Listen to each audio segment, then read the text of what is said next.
Can you name the 12 disciples? There's Peter, right? James, John, Matthew, Judas, Thomas. That's 6. There's Philip, right? Philip and who?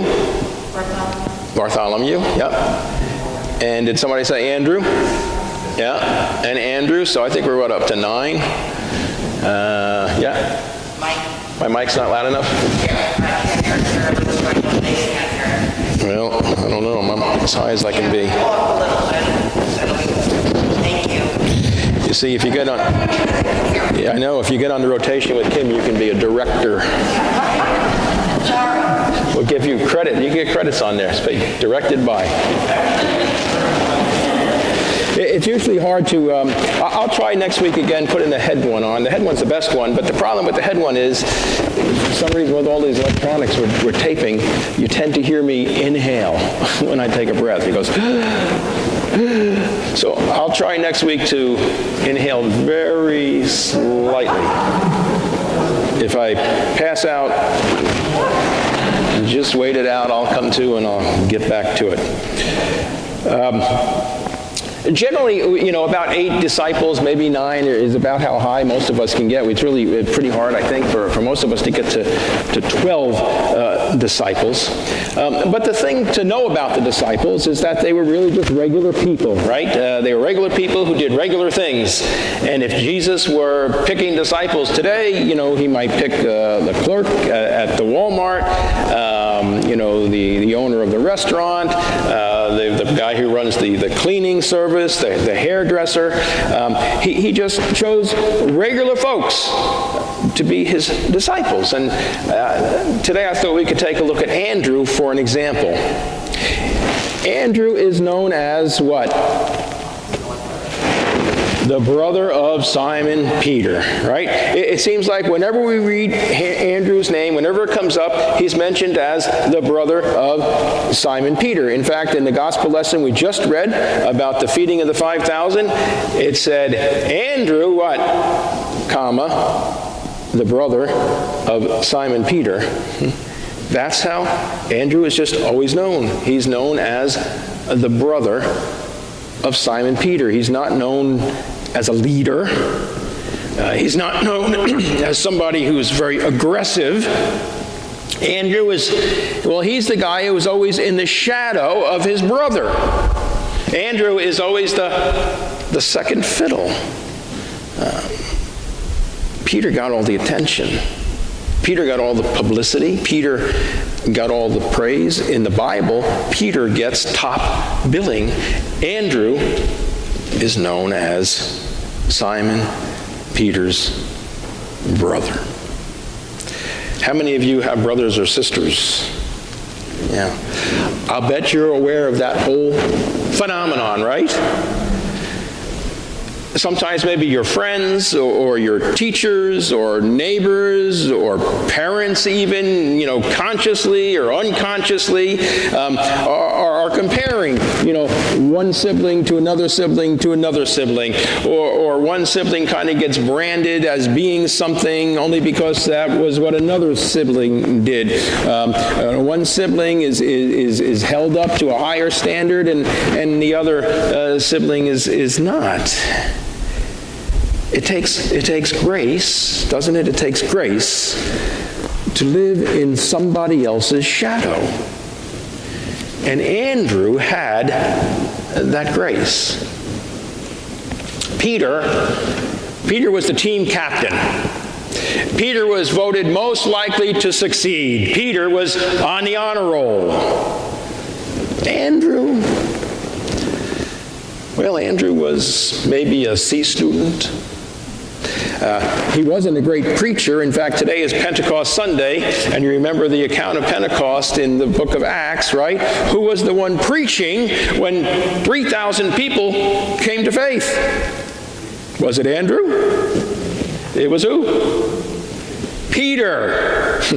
Peter. Andrew must have said, all I hear is Peter.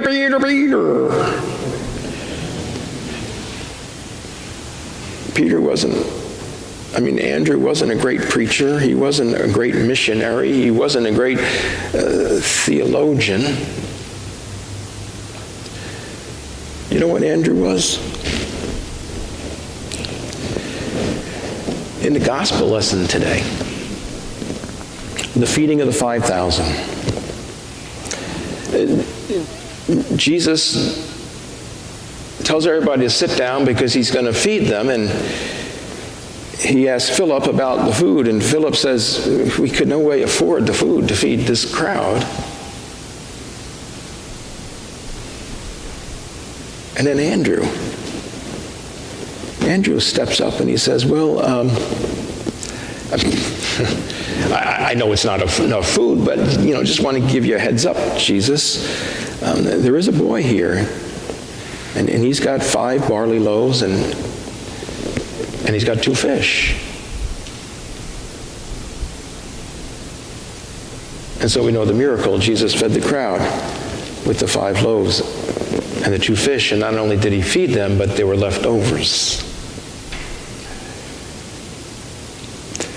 How did Andrew know that there was a boy who had some bread and some fish? I wondered if Philip knew that, or if Peter knew that. Andrew knew that. I think Andrew knew that because Andrew, in all of that crowd, took an interest in a child, in a little boy. And I don't know what the boy was doing with all that food. It could have been his lunch, it could have been his dinner, but that's a lot of food, really. It's a little food for 5,000, but for one boy, 5 loaves of bread? Maybe he was passing through the crowd. He wasn't even staying to listen to Jesus.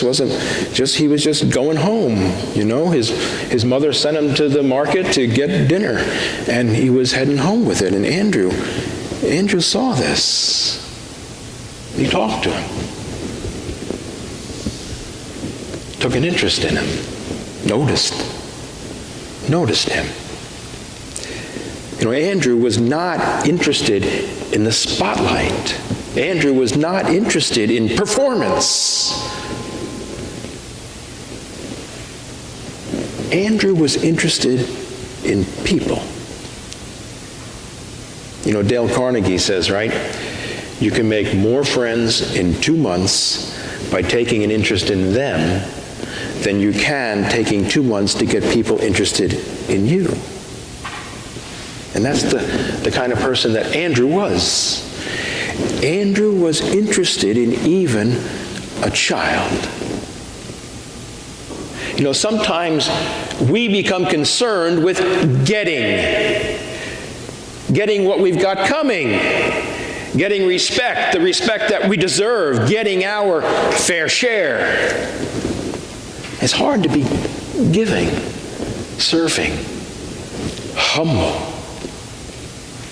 The old story about the man who's got all those fancy tools, and somebody says to him, "Oh, what do you make with all those tools?" And he says, "Well, friends, mostly."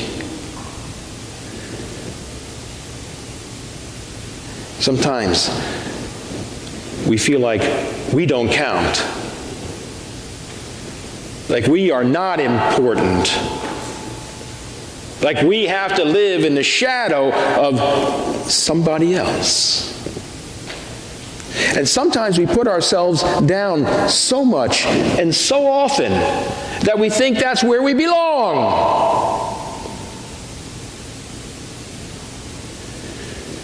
I wonder if that's how Andrew felt. Peter could do things better. Peter got the credit. And Jesus called Peter.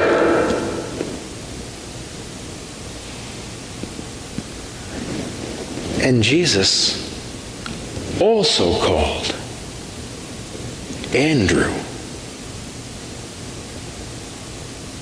the brother of Peter.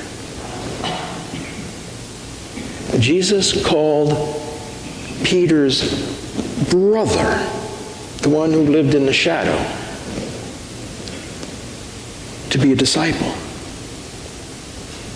And Andrew was no hotshot. But Andrew could be a friend. Andrew was able to live in Peter's shadow with dignity. Andrew, he was the disciple who was interested in a little boy. And Jesus knew that about Andrew. And Jesus loved Andrew because of that. And Jesus called Andrew to be a disciple because Andrew could be interested in a child. You know, we all have ministry. Some of us do our ministries in the spotlight. And God needs people to do ministry in the spotlight. Some of us, we do ministry behind the scenes. And God needs people to do ministry behind the scenes. And some of us, our ministry is just to be a friend. God needs people to be friends. People to be Christ to one another.